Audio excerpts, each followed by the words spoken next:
time. I'd like you to now please welcome Sarah El-Wahsh and Penelope Monroe. They're going to do a double act. They're both speech pathologists and PhD candidates at the University of Sydney. They're going to talk to us about communication and dementia with a rehabilitation lens.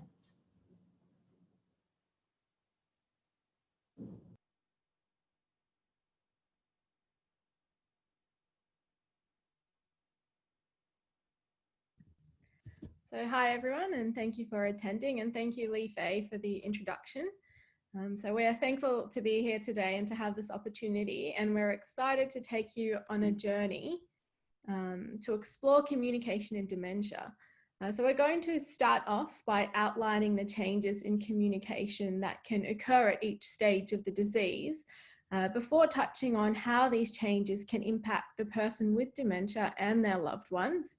And we will then discuss the role of speech pathology in dementia care and how speech pathologists can be involved at each stage of the disease, before finishing off with an outline of some evidence-based interventions available across the stages. So dementia is an umbrella term under which many neurological conditions fall, and the symptoms vary greatly between the dementia types. So given our limited time today, we'll be touching on Alzheimer's disease and frontotemporal dementia, which can both cause primary progressive aphasia, and we will also touch on vascular dementia. So communication changes in dementia can occur across all the different components of the communication system, which you can see here on the slide.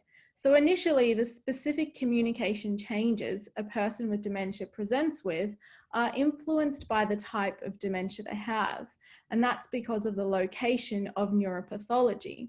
However, as the disease progresses, the different dementia types begin to present more similarly.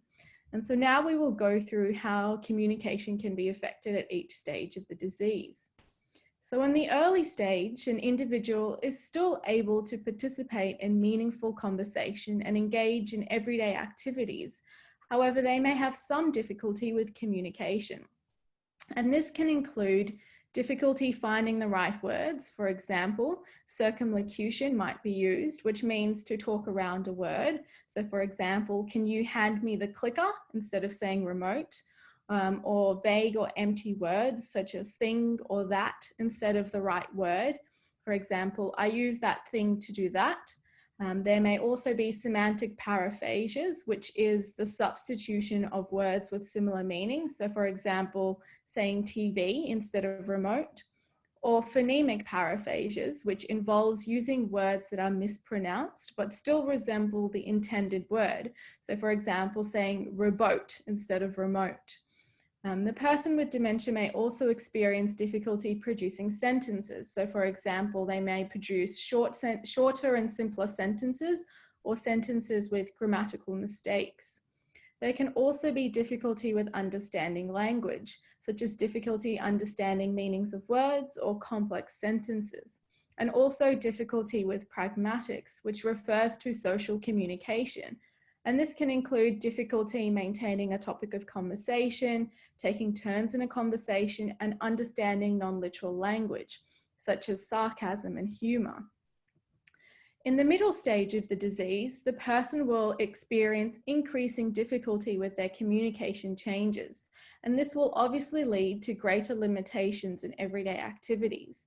For example, both speaking and understanding will become more difficult, and the person with dementia may begin to speak less. In the late stage of the disease, the person with dementia often has very limited understanding of language. However, they may continue to respond to some familiar words, phrases, or songs.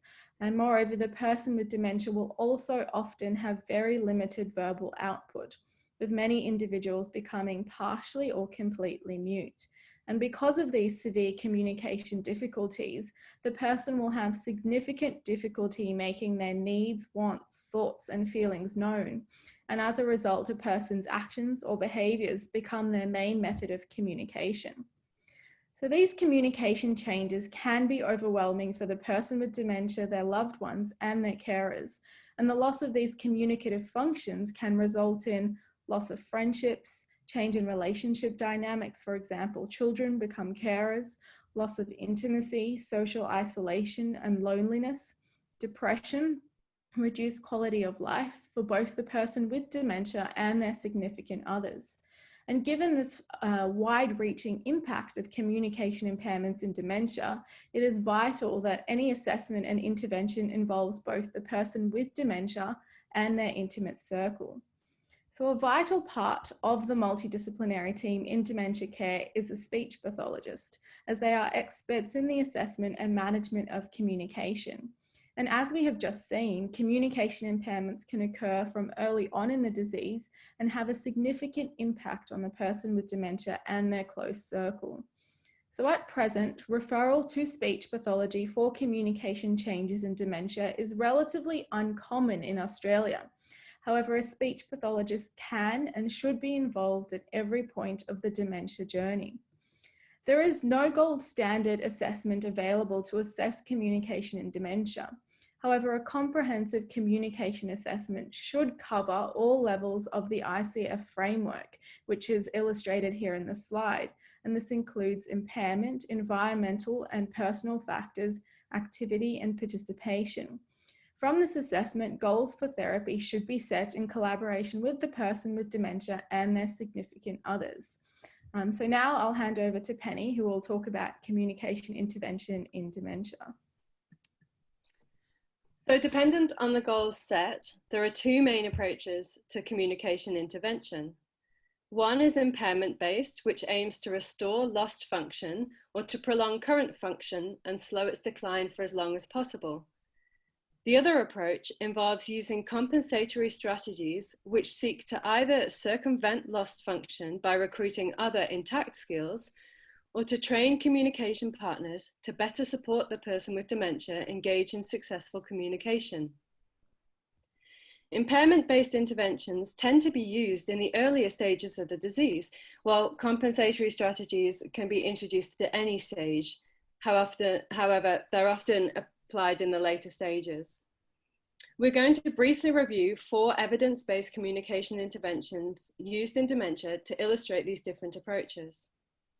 Word retrieval intervention aims to improve a person's ability to retain or regain access to personally relevant vocabulary. It is an impairment-focused intervention and requires ongoing high-intensity practice. It is most appropriately used in the early stages of the disease. There are a variety of tasks commonly used. An example is confrontational naming. Tell me what this picture shows. And cues can be used to support the person to retrieve the word, such as giving the first sound of the word or describing its features. Another intervention is script training. A script can be used by a person with dementia, for example, to deliver a speech at a wedding, to place an order at a cafe, or to retell a recent experience to a friend. The aim of this therapy is to develop and intensely practice personally relevant sentences, stories, and/or speeches to the point of overlearning to improve speech fluency.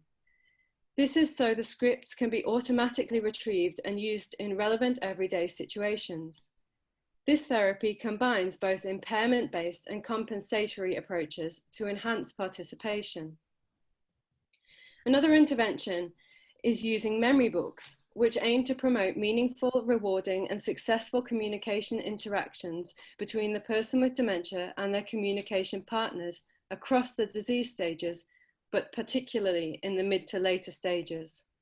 This therapy involves developing a book of personal memories through photographs or other materials, such as letters and postcards, which the person with dementia and their communication partners can reminisce about. Captions can be added to support these materials.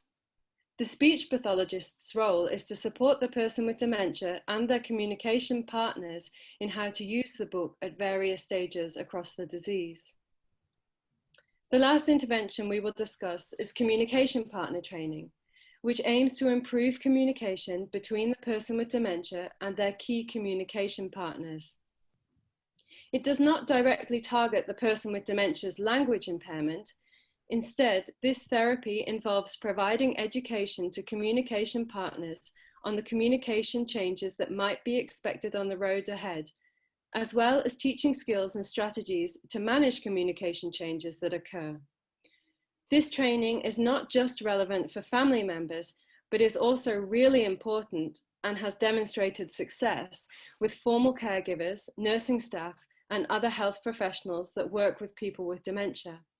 Skills taught include modifying your language, such as reducing sentence length and complexity, as well as using non-language strategies, such as effective use of body language and eye contact, and minimizing environmental distractions.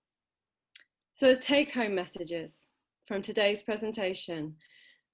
Communication changes can occur from early in the dementia journey and will become more prominent as the disease progresses. Communication changes significantly impact the person with dementia and their loved ones. Speech pathologists can and should be involved at each stage of the disease to assess, diagnose, treat, and manage communication symptoms. And finally, there are several evidence-based interventions that can be applied at different points of the dementia journey to improve communication effectiveness. Thank you, Penelope and Sarah. As they said, speech pathologists are rarely involved with people with dementia, and there is evidence that it works. And Penelope and Sarah shared some of the interventions that have research behind them.